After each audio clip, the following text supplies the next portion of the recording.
إن الحمد لله نحمده ونستعينه ونؤمن به ونتوكل عليه ونعوذ بالله من شرور أنفسنا ومن سيئات أعمالنا من يهد الله فلا مضل له ومن يضلل فلا هادي له وأشهد أن لا إله إلا الله وحده لا شريك له وأشهد أن محمدا عبده ورسوله اللهم صل على محمد وعلى آل محمد كما صليت على إبراهيم وعلى آل إبراهيم إنك حميد مجيد اللهم بارك على محمد وعلى آل محمد كما باركت على إبراهيم وعلى آل إبراهيم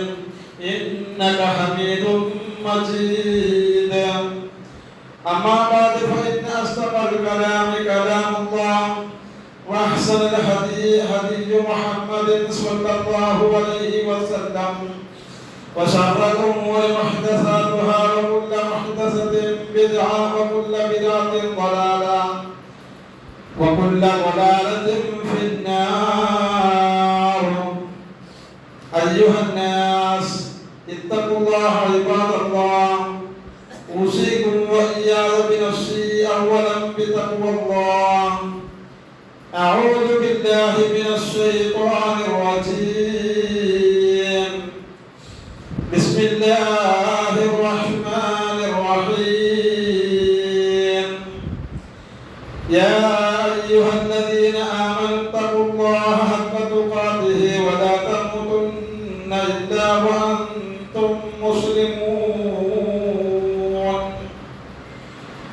يا أيها الذين آمنوا اتقوا الله وقولوا قولا سديدا يصلح لكم أعمالكم ويغفر لكم ذنوبكم ومن يطع الله ورسوله فقد فاز فوزا عظيما. يا ബഹുമാനതരത്തെ വിശ്വാസികളുടെ വിശ്വാസികൾ സത്യകർത്താവായ അല്ലാഹു സുബ്ഹാനഹു വ തആല ആ റബ്ബിന്റെ കൽപ്പനകളും നിർദ്ദേശങ്ങളും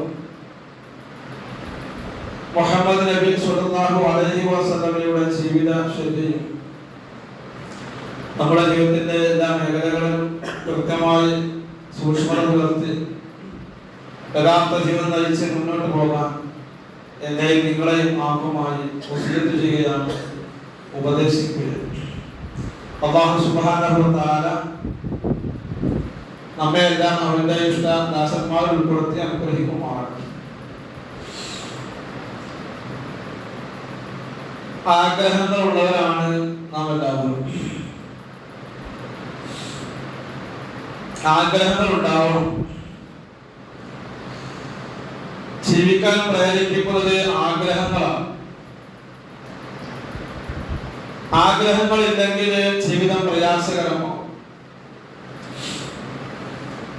ആഗ്രഹങ്ങളിൽ ഓരോരുത്തർക്കും വൈവിധ്യങ്ങളുണ്ട്, വ്യത്യസ്തതകളുണ്ടാവും. അത് ജോലിയിലാവാം, നല്ലൊരു വീടാവാം, ഇണയാവാം, സന്താനങ്ങളാവാം, ജീവിത വരുമാനങ്ങളാവാം, ഉന്നതമായ പഠന മേഖലകളാവാം, അതോടൊപ്പം തന്നെ കൂടെയുള്ളവരുടെ സന്തോഷങ്ങളിലാവാം. ആഗ്രഹങ്ങൾ പലതും ഉണ്ടാവും. ആഗ്രഹങ്ങൾ മൂക്കുമ്പോ അത് ആർത്തിയായി മാറും. ആർത്തി ആവശ്യമുള്ള മേഖലയും ആവശ്യമില്ലാത്ത മേഖലയും ഉണ്ട്. സമൂഹം ആവശ്യമില്ലാത്തതിന് അമിത പ്രാധാന്യം നൽകുകയും ആവശ്യമുള്ള മേഖലകളിൽ പുറകോട്ട് പോവുകയും ചെയ്യുന്നു എന്നുള്ളതാണ് നാം കണ്ടുകൊണ്ടിരിക്കുന്ന ഒരവസ്ഥ. തിരിച്ചറിഞ്ഞില്ലെങ്കിലോ വൻ ദുരന്തങ്ങളാണ് നേരിടേണ്ടി വരിക. തൊണ്ണൽ അല്ലെങ്കിൽ എന്നൊക്കെയാണ് ആർത്തിയുടെ പ്രയോഗമായിക്കൊണ്ട് നമുക്ക് കാണാൻ കഴിയുന്നത്. ആർത്തി അഥവാ അമിത ആഗ്രഹം അത് ഉണ്ടാവേണ്ട ചില മേഖലകളുണ്ട്. പരലോകത്ത് നേട്ടമുണ്ടാവുന്ന കാര്യങ്ങളിലാണ് ഇസ്ലാം അത് പ്രോത്സാഹിപ്പിക്കുന്നത്. ഒന്ന് ഇബാദത്ത് നിർവഹിക്കാനാണ്. തതജാഫാ ജുനൂബുഹും അനിൽ മദാജിഇ യദഊന റബ്ബഹും ഖൗഫൻ വതമഅൻ വമിമ്മാ റസഖ്നാഹും യുൻഫിഖൂൻ. വിശ്വാസികളെ സംബന്ധിച്ച് പറയാൻ ആർത്തി ഉണ്ടാവേണ്ട മേഖലയാണ്. നമുക്ക് ഓരോരുത്തർക്കും പലപ്പോഴും അത് സംഭവിച്ചിട്ടില്ലാത്തൊരു മേഖല കൂടിയായിരിക്കാം. അവരുടെ പാർശ്വങ്ങൾ അകലുന്നതാണ്. അതിൽ മതവാചി അവരുടെ കിടപ്പാട വിട്ട് കിടക്കുന്ന കിടപ്പറ വിട്ട് ബെഡ് വിട്ട് തലയണ വിട്ട് റൂം വിട്ട് യദൂന റബ്ബഹും അവർ അവരുടെ റബ്ബിനോട് പ്രാർത്ഥിക്കുന്നു. പ്രത്യാശയോട് കൂടിയും ആഗ്രഹത്തോടു കൂടിയും ഭയത്തോടു കൂടിയും ഒക്കെ എന്ന് വിശുദ്ധ ഖുർആൻ പറഞ്ഞു. മാത്രമല്ല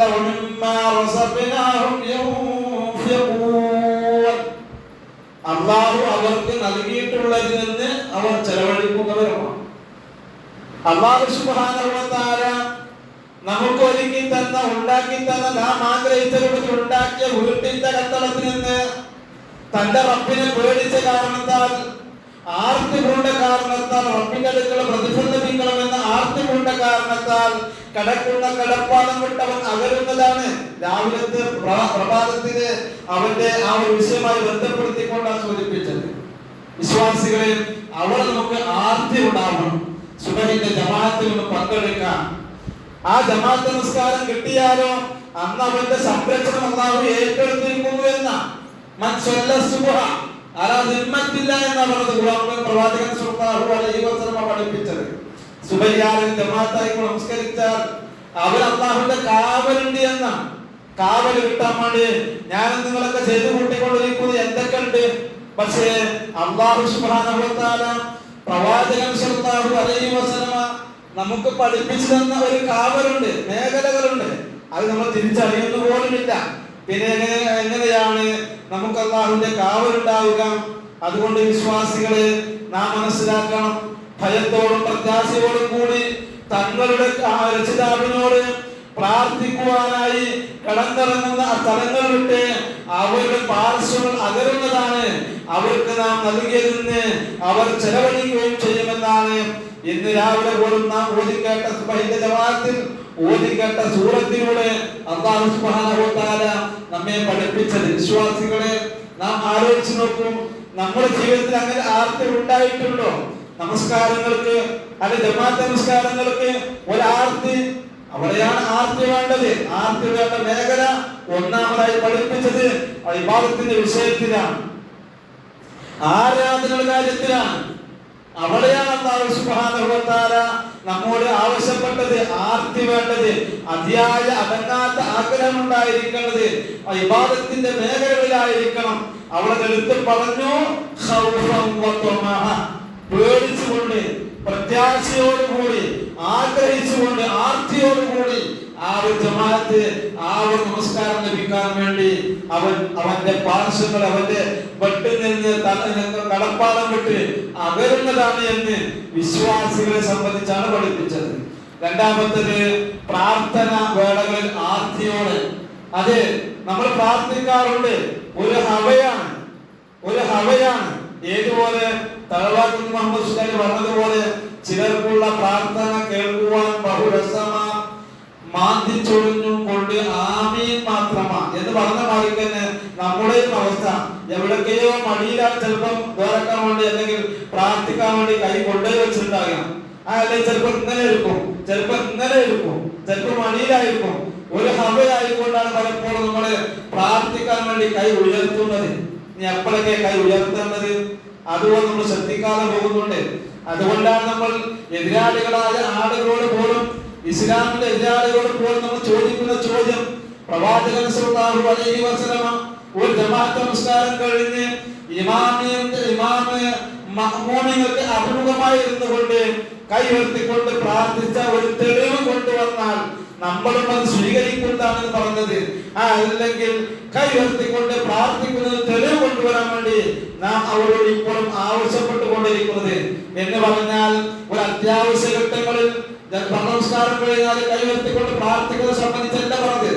ദായിമായി പതിവായിക്കൊണ്ട് എപ്പോഴും കൈവർത്തിക്കൊണ്ട് പ്രാർത്ഥിക്കുന്നത് വേണം നമസ്കാര ശേഷം ഇല്ല.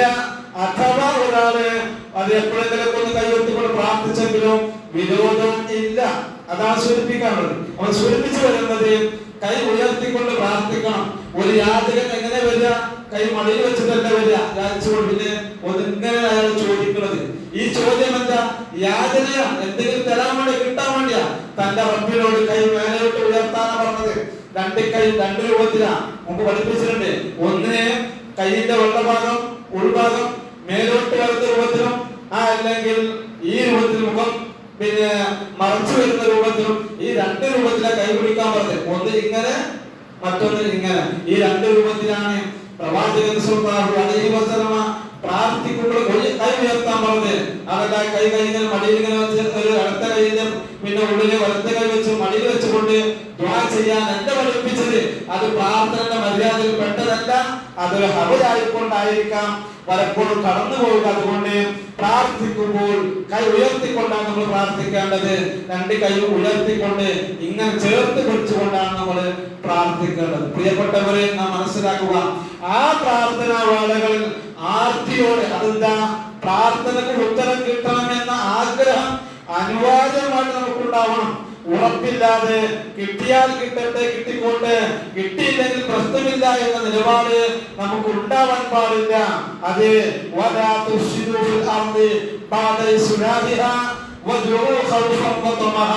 നിങ്ങൾ പ്രാർത്ഥിക്കുമ്പോൾ പ്രത്യാശയോടുകൂടി, ആർത്തിയോടുകൂടി, അതേ ഭയത്തോടുകൂടി ആയിരിക്കണം ആ റബ്ബിനോട് പ്രാർത്ഥിക്കേണ്ടത് എന്നാണ് നമ്മെ കൃത്യമായി പഠിപ്പിച്ചത്.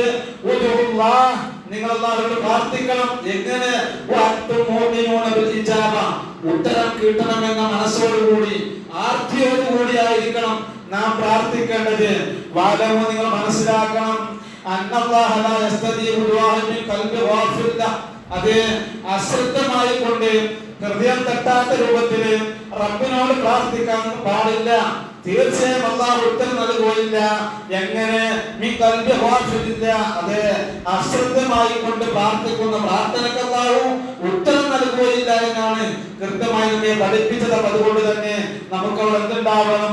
കൈ ഉയർത്തിക്കൊണ്ട് പ്രാർത്ഥിക്കുമ്പോൾ ആർത്തി ഉണ്ടാവണം, ആഗ്രഹം ഉണ്ടാവണം. പഠിച്ചോളെ ഇതിന് ഉത്തരം തരണം എന്ന അത് അടങ്ങാത്ത ആഗ്രഹം ഉണ്ടാവണം. അതോടൊപ്പം തന്നെ ഒരു ഭയവും ഉണ്ടാവണം.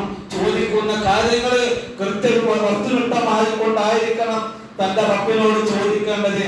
മൂന്നാമത്തെ വിഷയം, റബ്ബിൽ നിന്ന് പാപങ്ങൾ പുറത്തു കിട്ടാൻ വേണ്ടി, അത് നമ്മുടെ പാപങ്ങളെല്ലാം പുറത്തു കിട്ടാൻ വേണ്ടി അടങ്ങാത്ത ആഗ്രഹം ഉണ്ടാവണമെന്ന. അത് ആഗ്രഹിക്കാത്തവരാരുമില്ല. പക്ഷേ ആ പ്രാർത്ഥിക്കുന്ന വേളകളിൽ ആ ഒരു ലക്ഷ്യവും ആ ഒരു നിയത്തും അത് അടങ്ങാത്തതായി ഉണ്ടാവണമെന്നാണ് കൃത്യമായി പഠിപ്പിച്ചു. നോക്കൂ നിങ്ങൾ, മൂസാ നബി അലൈഹി സ്വലാത്തു വസ്സലാമിൽ വിശ്വസിച്ച ജാലവിദ്യക്കാർ, അവർ വിശ്വസിച്ചപ്പോൾ ഫിറൗന്റെ വാക്കെന്താ? ലൗ ഖത്അന അയ്ദിയകും വഅർജുലകും മിൻ ഖിലാഫ് വലഉസല്ലിബന്നകും അജ്മഈൻ. നിങ്ങളുടെ കൈകാലുകൾ പരസ്പരം ഞാൻ ഛേദിച്ചു കളയും. അതെ, മാത്രമല്ല വലഉസല്ലിബന്നകും അജ്മഈൻ, നിങ്ങളെ കൂട്ടത്തോട് ക്രൂശിക്കുക തന്നെ ചെയ്യും. ഖാലുവർ പറഞ്ഞതെന്താ? ലാ ഖൈറ ഇന്നാ ഇലാ റബ്ബിനാ മുൻഖലിബൂൻ. ആ വാക്ക് ആലോചിക്കുക. മൂസാ നബി അലൈഹി സ്വലാത്തു വസ്സലാം ഫിറൗനും കൂടി ജാലവിദ്യാ മത്സരം നടത്തി. അതേ ഫിറൗന്റെ വടിയുണ്ടായവരൊക്കെ നിലത്തിട്ടു. ചെറിയ പാമ്പ് കുട്ടികളായി കൂടെ നീങ്ങുന്ന പോലെ തോന്നി മൂസാ നബിക്ക്. അല്ല പറഞ്ഞു, എന്ത് പറഞ്ഞു? നിന്റെ വടി നിലത്തിടാൻ. അവിടെയുള്ള മൂസാ നബി ഫിറൗന്റെ വടികളും കയറുകളും ഒക്കെ മൂസാ നബിന്റെ ആ വടി പാമ്പായപ്പോ അത് വിഴുങ്ങിയെന്ന. ഇത് കണ്ടുകൊണ്ടിരിക്കുന്ന വിശ്വാസം പറഞ്ഞ വാക്കെന്താ? അല്ല, ജാലവിദ്യക്കാർ പറഞ്ഞ വാക്കെന്താ?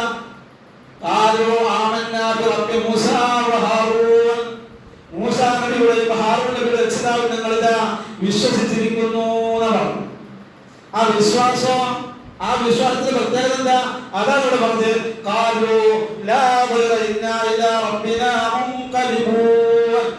ഞങ്ങൾക്കൊരു ചുക്കും ചെയ്യാൻ സാധിക്കൂല. ഞങ്ങൾ ഞങ്ങളെ റബ്ബിലേക്ക് മടങ്ങി ചെല്ലാനുള്ളവരാണ്. അതാണ് ദൃഢവിശ്വാസം. അതാണ് ദൃഢവിശ്വാസം. മാത്രമല്ല എന്താ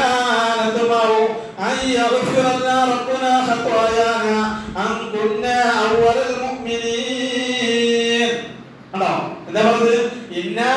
ഞങ്ങൾ ആഗ്രഹിക്കുന്നു, ഞങ്ങൾക്ക് അടങ്ങാത്ത ആഗ്രഹമുണ്ട്. ഞങ്ങളുടെ പാപം പുറത്തു കിട്ടാൻ റബ്ബുന, നിങ്ങൾ റബ്ബിന്റെ അടുക്കൽ നിന്ന് കേട്ടോ, ഞങ്ങളുടെ റബ്ബിന്റെ അടുക്കൽ നിന്ന്. എപ്പോഴാണ് പറയുന്നത്? ജാലവിദ്യാ മത്സരം നടത്തി അത് കണ്ട് അത്ഭുതപ്പെട്ട് മൂസാ നബി വിഷയിച്ച ആളുകൾ പറയാണ്,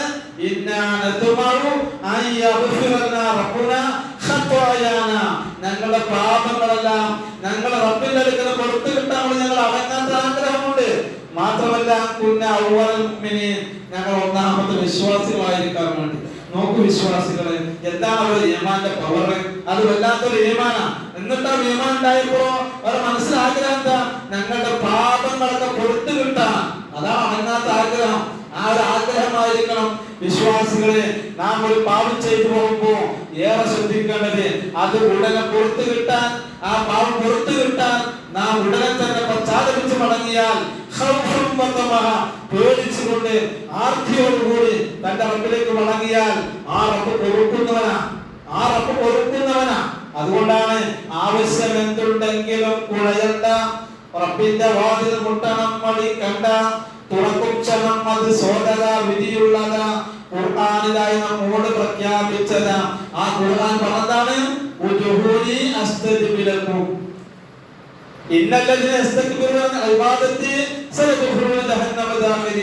ആ റബ്ബിനെ വിട്ട് മറ്റുള്ള പടപ്പുകൾ ആരാധിച്ചാലോ നിന്ദരായിക്കൊണ്ടവർ തന്റെ രക്ഷിതാവിനെ കൂട്ടി നിന്ദരായിക്കൊണ്ടവർ വരും, നരകത്തിൽ പ്രവേശിക്കേണ്ടി വരുമെന്ന് വിശുദ്ധ ഖുർആൻ നമ്മെ പഠിപ്പിച്ചപ്പോൾ എന്ത് ആവശ്യമുണ്ടെങ്കിലും തന്റെ റബ്ബിനോടാണ് സമർപ്പിക്കേണ്ടത്. ആ റബ്ബിൽ അടങ്ങാത്ത വിശ്വാസം ഉണ്ടായതുകൊണ്ടാണ് മൂസാ നബി വിഷയിച്ച ജാലവിദ്യക്കാര് ഞങ്ങൾക്ക് ചുക്കും നിന്നെ കൊണ്ട് ചെയ്യാൻ കഴിയില്ല, കാലൂല വയറ, ഒരു പ്രശ്നമല്ല, എന്ത് വേണമെങ്കിൽ ചെയ്തോ, ക്രൂശിക്ക, അതേ പരസ്പരം ഛേദിക്ക്, എന്തായാലും കുഴപ്പമില്ല. കാരണം ഞങ്ങളുടെ പാപങ്ങളെല്ലാം പുറത്തു കിട്ടാൻ വേണ്ടി, അതേ ഒന്നാമത്തെ വിശ്വാസികളായിരിക്കാൻ വേണ്ടി ഞങ്ങൾ ആഗ്രഹിക്കുന്നു ഞങ്ങളുടെ റബ്ബിന്റെ അടുക്കൽ നിന്ന് എന്ന് പറയാൻ മാത്രം ഈമാനിൽ പവർ ഉണ്ടായെങ്കിൽ വിശ്വാസികളെ, നമ്മൾ എപ്പോഴാ മുസ്ലിം ആയത്, നമ്മൾ എപ്പോഴാ വിശ്വാസികളായത്, എന്നിട്ട് നമുക്ക് ആ ഈമാൻ കടന്നു വന്നിട്ടുണ്ടോ എന്നത് നമ്മൾ പരിശോധിക്കേണ്ടവരാണ്. നാലാമത്തെ കാര്യം സൽവൃത്തി, പിന്നെന്താണ് വൃത്തിയുടെ കൂട്ടത്തിൽ ചേർക്കാൻ, നല്ല ആളുകളെ കൂട്ടത്തിൽ ചേർക്കാൻ ഇഹത്തിലും പരത്തിലും അത് ആഗ്രഹിക്കണം എന്നുള്ളതാണ്. അത് ആഗ്രഹിക്കണം എന്നതാണ് അതേ ഇസ്ലാം ഖുർആൻ നമ്മെ കൃത്യമായി പഠിപ്പിക്കുന്നതും. അതെന്താ? അല്ലാഹു സുബ്ഹാനഹു വ തആല കൃത്യമായി അത് പഠിപ്പിച്ചിട്ടുണ്ട്. റസൂൽ, ആ പ്രവാചകൻ സല്ലല്ലാഹു അലൈഹി വസല്ലമക്ക് ഇറക്കപ്പെട്ട കാര്യം കേട്ടാൽ അവരെ കണ്ണുകളിൽ നിന്ന് കണ്ണുനീർ ചാരിട്ടൊഴുകും. ആ സത്യം മനസ്സിലായി കഴിഞ്ഞപ്പോ യഖൂലു പറയും, റബ്ബന ആമന്ന, ഞങ്ങൾ റബ്ബേ ഞങ്ങളെ വിശ്വസിച്ചിരിക്കുന്നു, ഫക്തുബനാ മഅശാഹിദീൻ, നിന്റെ സത്യസാക്ഷികളോടൊപ്പം ഞങ്ങളെയും ചേർക്കണേ എന്ന് അവർ പറയുമെന്നാണ്. അത് മനസ്സിലായി കഴിഞ്ഞാൽ, ഹക്ക് മനസ്സിലായി കഴിഞ്ഞാൽ ഉള്ളത് എന്ന് കൃത്യമായി ഖുർആൻ പഠിപ്പിക്കുക. അതുകൊണ്ട് നാം മനസ്സിലാക്കേണ്ടത് എന്താണ്? അതേ സൽവൃത്തിയുടെ കൂട്ടത്തിൽ ചേർക്കാൻ അത് ആർത്തി നമുക്കുണ്ടാവണം. നല്ല ആളുകളോടൊപ്പം ഇഹത്തിലും പരത്തിലും ചേരാൻ അതിനുവേണ്ടി നമ്മൾ ആഗ്രഹിക്കണം. എന്താണ്? ദുനിയാവിനോടാണ് മനുഷ്യർക്ക് ആർത്തിയുള്ളത്, അല്ലെ? ദുനിയാവിനോടാണ് മനുഷ്യർക്ക് ആർത്തിയുള്ളത്. നോക്കൂ നിങ്ങള്, ഈ പറയപ്പെട്ട ആർത്തി നേരത്തെ പറഞ്ഞ ആർത്തി എന്താ? ഇബാദത്തിന്റെ കാര്യത്തില്, പ്രാർത്ഥനയുടെ കാര്യത്തില്, അതോടൊപ്പം നല്ല ആളോടൊപ്പം ചേരുന്ന കാര്യത്തില്, വിശ്വാസികളായിരിക്കേണ്ടതിന്റെ ദൃഢതയുടെ കാര്യത്തില്, ഇവിടങ്ങളിലൊക്കെയാണ് നമുക്ക് ആർത്തി ഉണ്ടാവേണ്ടത്, മോഹം ഉണ്ടാവേണ്ടത്. അതോടൊപ്പം തന്നെ റബ്ബിനെ കുറിച്ചുള്ള അതിശക്തമായ ഭയവും നമുക്കുണ്ടായിരിക്കേണ്ടത്. അത് ഉണ്ടാവുമ്പോഴാ പ്രാർത്ഥിക്കാൻ തോന്നാ, അത് ഉണ്ടാവുമ്പോഴാ രാവിലെ നേരത്തെ എഴുന്നേൽക്കാൻ തോന്നാ, അത് ഉണ്ടാവുമ്പോഴാ തിന്മ കാണുമ്പോഴത്തേക്ക് പശ്ചാത്തലിച്ച് മടങ്ങാൻ തോന്നാ, അത് ഉണ്ടാവുമ്പോഴാ നല്ല ആൾക്കാരെ കൂടെ ചേർക്കാൻ നമുക്ക് ആഗ്രഹം ഉണ്ടാവുക. അതേ വിശ്വാസികളെ, ആ ആർത്തിയാണ് നമ്മുടെ ആവശ്യപ്പെട്ടിട്ടുള്ളത്. അത് സ്വീകരിക്കലാണ് നമുക്ക് ഏറ്റവും കരണീയമായിട്ടുള്ളതും. ഇനി സൂചിപ്പിച്ച പോലെ തന്നെ ദുനിയാവിനോടാണ് നമുക്ക് ആർത്തിയുള്ളത്. അത് കൃത്യമായി നമ്മെ പഠിപ്പിച്ചു.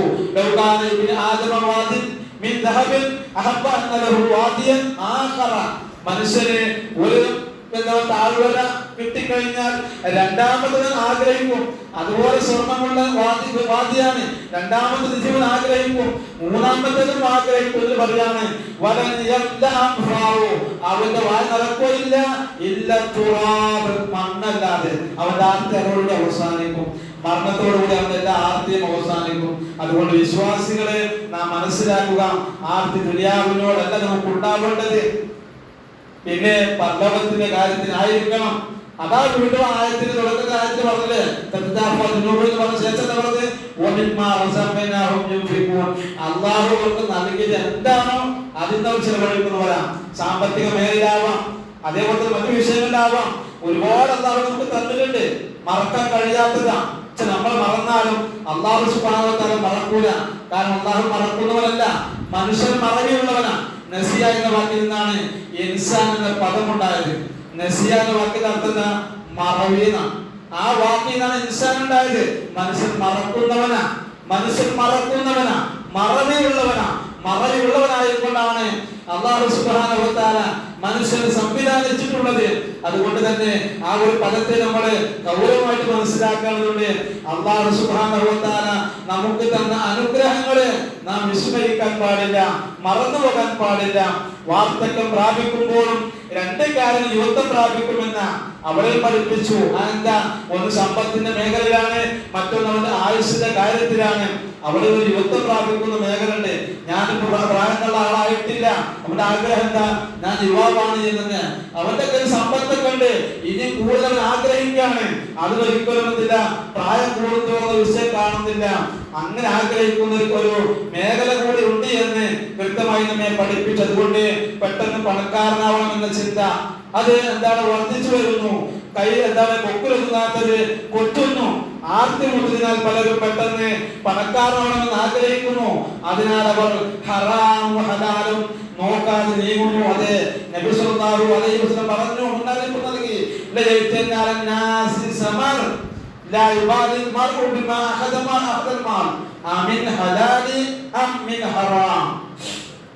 മനുഷ്യൻ സമ്പാദിക്കും, ഹറാം ഹലാൽ നോക്കാതെ സമ്പാദിക്കുന്ന ഒരു കാലം വരുമെന്ന റസൂലുള്ളാഹി സ്വല്ലല്ലാഹു അലൈഹി വസല്ലം പറഞ്ഞത്. ജനങ്ങൾക്ക് ഒരു കാലം വരുന്ന, തീർച്ചയായും ഒരു കാലം വരുമെന്നാണ് പറഞ്ഞത്. എന്ത്? ഹറാമും ഹലാലും നോക്കാതെ സമ്പാദിക്കുന്ന ഒരു കാലഘട്ടം വരുന്ന. അതെ, കടം വാങ്ങി റിയൽ എസ്റ്റേറ്റ് നടത്തുന്നവർ, കൊടുത്തവനും വാങ്ങിയവനും അവസാനം എന്താകുന്നു? കടകളിലാകുന്നത്, ഷെയർ മാർക്കറ്റിൽ നിക്ഷേപിച്ച് പാപ്പരാകുന്നത്.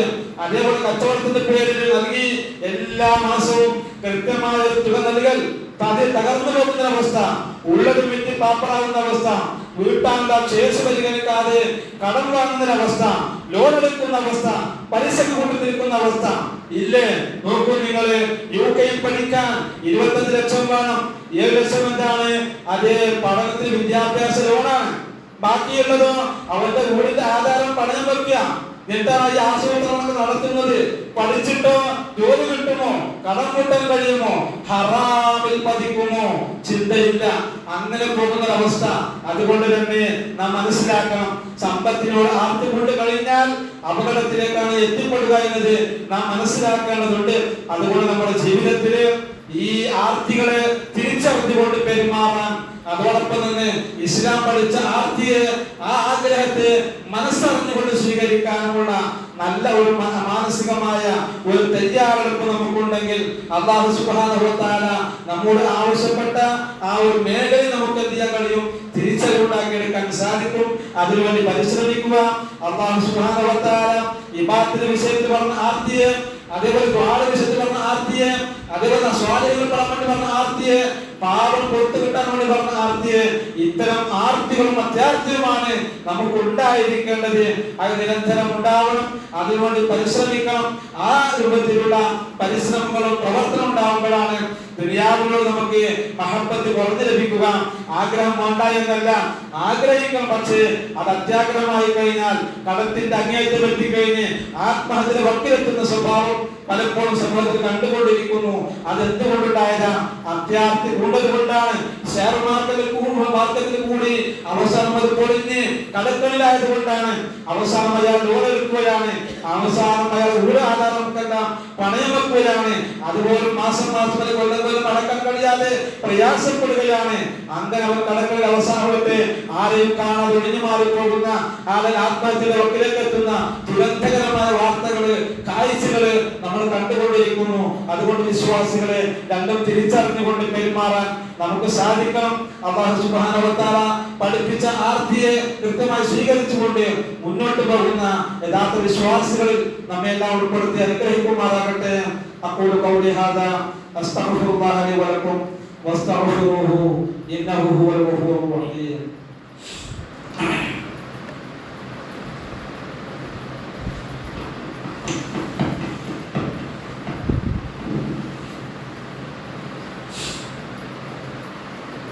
അൽഹംദുലില്ലാഹ് വസ്സലാത്തു വസ്സലാമു അലാ റസൂലില്ലാഹ് വഅലാ ആലിഹി വസഹ്ബിഹി അജ്മഈൻ. അമ്മാ ബഅദ്. ഇത്തഖുല്ലാഹ ഇബാദല്ലാഹ് ഉസീകും സാനി ബിത്തഖ്വ. ഒരിക്കൽ കൂടി അല്ലാഹുവിന്റെ വിധിയിൽ കൂടെ സൂക്ഷിക്കണേ എന്ന് ഓർമ്മിപ്പിക്കുക. വിശ്വാസികളെ, ആർത്തിയുള്ള ദുരന്തങ്ങളെ ഒന്ന് അവൻ പാപ്പറാക്കി ദാരിദ്ര്യത്തിലേക്ക് ഇട്ടു. തഅല്ലമുന്ന അന്ന തമാ ഫഖറുന്ന. അറിയണം, മനസ്സിലാക്കണം, പഠിക്കണം. ആർത്തി അത്യാർത്തി എന്നത് ഫഖറും ദാരിദ്ര്യത്തിലേക്ക് എത്തിക്കുന്ന ഒരു കാര്യമാണ്. ആർത്തി അത് അത്ര തൃപ്തി തരില്ല. ആയതിനാൽ എപ്പോഴും എന്തായി അവൻ ദരിദ്രനായി ഇങ്ങനെ തോന്നിക്കൊണ്ടിരിക്കും. രണ്ടാമത്തെ കാര്യം, അത് അവൻ വലിയ കടക്കാരനാകുമെന്ന് സൂചിപ്പിച്ചു. അതേപോലെ തന്നെ ഹറാമുകളിലും വൻ പാപങ്ങളിലും എത്തിക്കും. എന്താ വൻ പാപങ്ങള്? ഹറാമായതിന് സമ്പാദിക്കും, പിന്നെ ഹക്കും മാത്രം നോക്കൂല. പിന്നെന്താ ഹറാമിലേക്ക് എത്തണ വഴി, പാപങ്ങളിലേക്ക് എത്തണ വഴി പലിശ, ലോൺ എടുക്കാം. അവന്റെ വാഹന ലോണാണ്, വീട് ലോണാണ്, കെട്ടിയ പെണ്ണ് ലോണായിരിക്കും, ഏത ലോണ്, സ്ത്രീധനായിരിക്കും. ഇതൊക്കെ ആണെങ്കിൽ പിന്നെ ആ കുടുംബത്തിന് എന്ത് സമാധാനം ഉണ്ടാകുക? അല്ലാഹുവിന്റെ പ്രവാചകൻ സ്വല്ലല്ലാഹു അലൈഹി വസല്ലം പഠിപ്പിച്ച 4 പിന്നെ സൗഭാഗ്യങ്ങളെ പറ്റി പറഞ്ഞു. ഒരു സൗഭാഗ്യം എന്താ? നല്ല വിശാലമായ താമസിക്കാൻ യോഗ്യമായ നല്ലൊരു വീട് ഉണ്ടാകുക എന്നുള്ളത്. അൽഹംദുലില്ലാഹ്, അങ്ങനെ നല്ലൊരു വീട് ഉണ്ടാക്കാൻ കഴിയുക. അതും എന്തുകൊണ്ടായിരിക്കണം? ഹലാല് കൊണ്ടായിരിക്കണം, ഹറാം കൊണ്ടാകാൻ പാടില്ല. അതിന് സ്വസ്ഥത ഉണ്ടാവില്ല, അതിന് സമാധാനം കിട്ടൂല. അങ്ങനെ ലോൺ എടുത്ത് വീടുകൾ അവസാനം ഗതിയിൽപ്പെട്ട് കടകളിൽപ്പെട്ട് വിറ്റ് വിറ്റ് വിറ്റ് വിറ്റ് പോകുന്ന ആളുകൾ കാണാൻ സാധിക്കും.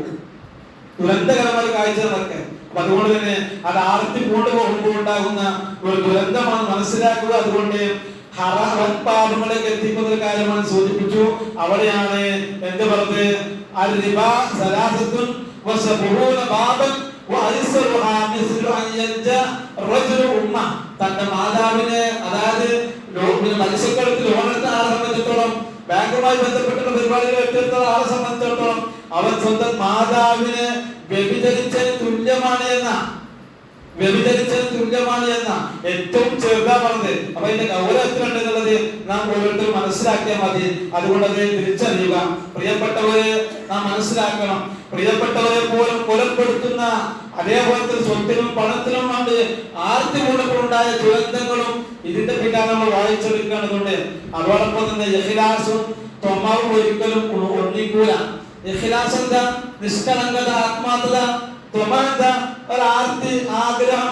ഇത് രണ്ടും യോജിക്കണമെങ്കിൽ അത് കുറച്ച് പ്രയാസമുള്ള കാര്യമാണ്. അതുകൊണ്ട് നമ്മൾ തിരിച്ചറിയേണ്ടതുണ്ട്. അതേപോലെ തന്നെ ഇങ്ങനെ സംഭവിച്ചു കഴിഞ്ഞാല് അവൻ വിശുദ്ധനാവും. അങ്ങനെ ആർത്തി കൊണ്ട് ഉണ്ടായി കഴിഞ്ഞാല് അവൻ ആർത്തി കാരണം ദാനശീലം ഒഴിവാക്കും. കൊടുത്താൽ നഷ്ടപ്പെടുമെന്ന ഒരു ചിന്ത അവരിങ്ങനെ കടന്നു വരും. അതേപോലെ തന്നെ റബ്ബിനെ കുറിച്ച് മോശമായ ചിന്തകള് ഇത്തരം ആളുകൾക്ക് ഉണ്ടായിക്കൊണ്ടിരിക്കും. ആർത്തി കൂട്ടുകഴിഞ്ഞാലും ആർത്തി കുറഞ്ഞ അഥവാ കടക്കളിലായി കഴിഞ്ഞാലും തന്റെ റബ്ബിനെ പഴിചാരുന്ന അവസ്ഥ ഉണ്ടായിക്കൊണ്ടിരിക്കും. അതുകൊണ്ട് തന്നെ ആർത്തി പോലെ ഉണ്ടാകുന്ന അല്ലെങ്കിൽ എന്താ പറയാ, ഈ വിഷയവുമായി ബന്ധപ്പെട്ട് ഉണ്ടാകുന്ന ദുരന്തങ്ങള്, ഈ വിഷയങ്ങളൊക്കെയാണ് എന്ന് നമ്മൾ മനസ്സിലാക്കുക. ഇങ്ങനെ വിഷയങ്ങളുടെ ഗൗരവത്തെ അഥവാ ഇസ്ലാം പഠിപ്പിച്ച ആർത്തിയെയും ആഗ്രഹങ്ങളെയും തിരിച്ചറിയാനും, അതോടൊപ്പം തന്നെ ഇന്ന് നമ്മൾ കണ്ടുകൊണ്ടിരിക്കുന്ന അത്യാർത്തി കാരണം ഉണ്ടാകുന്ന പ്രയാസങ്ങളും ദുരന്തങ്ങളും അതും വായിച്ചെടുക്കാനും രണ്ടും കൂടി തുല ചെയ്ത് കൊണ്ടുപോകാൻ നമുക്ക് സാധിച്ചാൽ നമുക്ക് അപകടങ്ങളിൽ നിന്ന് പ്രയാസങ്ങളിൽ നിന്ന് രക്ഷപ്പെടാൻ അള്ളാഹുവിന്റെ വിധി ഉണ്ടെങ്കിൽ സാധിക്കും. അത് തിരിച്ചറിഞ്ഞുകൊണ്ട് നാം നമ്മുടെ ജീവിതത്തിന് മുന്നോട്ടുള്ള പ്രയാണങ്ങൾ ഈ വിഷയങ്ങളെ ഗൗരവമായി കണ്ടുകൊണ്ട് മുന്നേറാൻ നമുക്ക് കഴിയണം. ഇസ്ലാം പഠിപ്പിച്ച ഇബാദത്തിന്റെ മേഖലകളിൽ നാം ഗൗരവമായി ചിന്തിക്കുക. നമ്മുടെ ഇബാദത്തിൽ ഓരോന്നും നമസ്കാരങ്ങൾ ഗൗരവമായി നാം മനസ്സിലാക്കുക. അതോടൊപ്പം തന്നെ പ്രാർത്ഥിക്കുന്ന വേളകളില് മര്യാദ പഠിച്ച് മനസ്സിലാക്കുക. ആ രൂപത്തിൽ കൈകൾ ഉയർത്തിക്കൊണ്ട് പ്രാർത്ഥിക്കാൻ നാം അവസരം ഉപയോഗപ്പെടുത്തുക. അഥവാ ആർത്തിയോടുകൂടി ചോദിക്കുക, ഉത്തരം കിട്ടണമെന്ന് മനസ്സോടുകൂടി പ്രാർത്ഥിക്കുക. അങ്ങനെ ആ റബ്ബിലേക്ക് തന്റെ എല്ലാ ആഗ്രഹങ്ങളും സമർപ്പിച്ചുകൊണ്ട് മുന്നേറി അങ്ങനെയുള്ള യഥാർത്ഥ വിശ്വാസികളായി ജീവിച്ചു മരിക്കാനുള്ള തൗഫീഖ് അല്ലാഹു സുബ്ഹാനഹു വ തആല നമുക്കെല്ലാം നൽകി അനുഗ്രഹിക്കുമാറാകട്ടെ. വിശ്വാസികളെ, ഇന്ന് ഈ മാസത്തിലെ രണ്ടാമത്തെ വെള്ളിയാഴ്ചയാണ്. പള്ളി നിർമ്മാണ ഫണ്ടിന്റെ കാര്യം കൂടി പ്രത്യേകം എല്ലാവരും ശ്രദ്ധിക്കുക. അല്ലാഹു സുബ്ഹാനഹു വ തആല നന്മകളിൽ മുന്നേറുന്ന, അതോടൊപ്പം തന്നെ നന്മകൾ എവിടെ കണ്ടാലും അതിനെ ആർത്തിയോട് സ്വീകരിക്കുന്ന, അതേപോലെ തന്നെ പേടിച്ചുകൊണ്ട് ഭയത്തോടുകൂടി ആഗ്രഹിച്ചുകൊണ്ട് സ്വീകരിക്കുന്ന നല്ല മനസ്സിന്റെ ഉടമകളിൽ നമ്മെ എല്ലാം ഉൾപ്പെടുത്തി അനുഗ്രഹിക്കുമാറാകട്ടെ. നമ്മുടെ ജീവിതത്തിൽ വന്നുപോകുന്ന ചെറുതും വലുതുമായ പാപമുണ്ടാവും അവന്റെ മഹത്തായ ഫضل കൊണ്ട് വിട്ടുപുറത്ത് മാപ്പാക്കി തരുമാറാകട്ടെ.